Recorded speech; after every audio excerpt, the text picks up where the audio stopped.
السلام علیکم ورحمۃ اللہ وبرکاتہ۔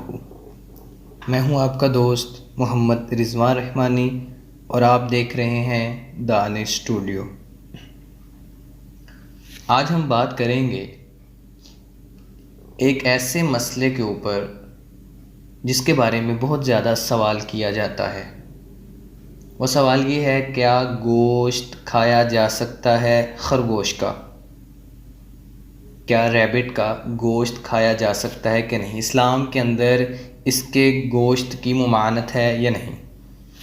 اصل میں ایسے سوال کا سامنا ہمیں اس وقت کرنا پڑتا ہے جب وہ چیز ہمارے عرف یا معاشرے میں زیادہ طور پر جو استعمال نہ کی جا رہی ہو۔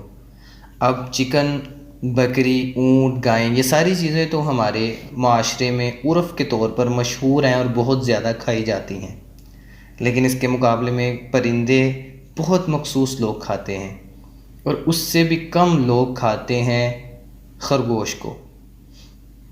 اب آتے ہیں اسلام کی طرف کہ اللہ کے نبی نے کیا فرمایا۔ آپ صلی اللہ علیہ وسلم نے فرمایا، ہر ذی ناب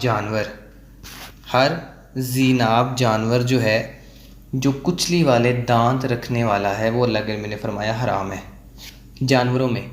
جانوروں میں آپ صلی اللہ علیہ وسلم فرما رہے ہیں ہر وہ جانور حرام ہے جس کے کچلی والے دانت ہیں، اور کچلی والے دانت ان کو کہا جاتا ہے یہ جو ہمارے سامنے والے سائڈ پہ دانت ہوتے ہیں، یا وہ درندے جیسے چیتا، کتا، اس طرح کے جو شیر اور بھیڑیا، گدڑ، اس طرح کے جو جانور ہوتے ہیں ان کے کچلی والے دانت ہوتے ہیں، جو گوشت کھاتے ہیں، جو چیر پھاڑ کرتے ہیں انسان کو، یہ والے جانور اسلام نے حرام قرار دیے ہیں۔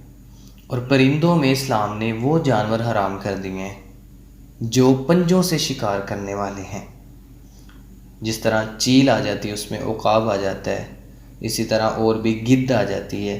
یہ سارے کے سارے پرندے اللہ کے نبی نے حرام کیے ہیں جو اپنے پنجوں سے شکار کرنے والے ہیں۔ لیکن جو چونچ سے کھانے والے ہیں، اپنی چونچ کے ساتھ کھانے والے ہیں، چونچ سے شکار کرنے والے ہیں، وہ آپ صلی اللہ علیہ وسلم نے حلال قرار دیے ہیں۔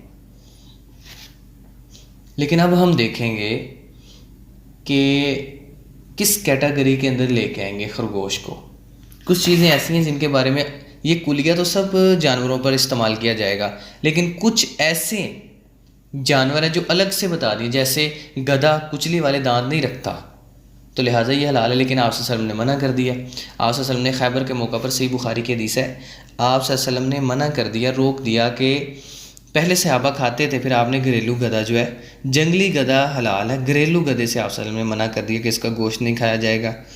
اسی طرح اب بات ہے کہ خرگوش کھانا حلال ہے کہ نہیں، تو خرگوش کھانا حلال ہے۔ نبی کریم صلی اللہ علیہ وسلم کی خدمت میں خرگوش پیش کیا گیا اور آپ نے اسے قبول فرمایا، تناول فرمانا قبول فرمایا۔ ان ہشام بن زید عن انس قال قال سمعت انس یقول، تو آپ صلی اللہ علیہ وسلم فرماتے ہیں کہ ان کے سامنے اصحاب النبی، نبی کریم صلی اللہ علیہ وسلم کے کسی ساتھی نے ان کو پیش کیا خرگوش کا گوشت، فاقلوہ، تو آپ صلی اللہ علیہ وسلم نے اس کو کھا لیا۔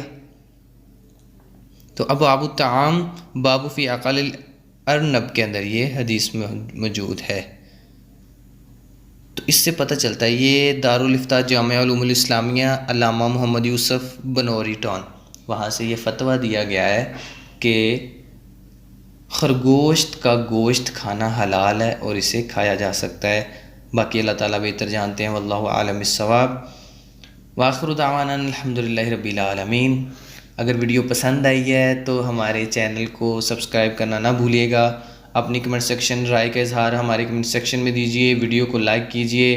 ہم ملیں گے ایسی ہی آپ سے نیکسٹ ویڈیو میں، تب تک کے لیے اپنے ارد گرد نواح کے ساتھیوں کا خاص خیال رکھیں۔ السلام علیکم ورحمۃ اللہ، اللہ حافظ۔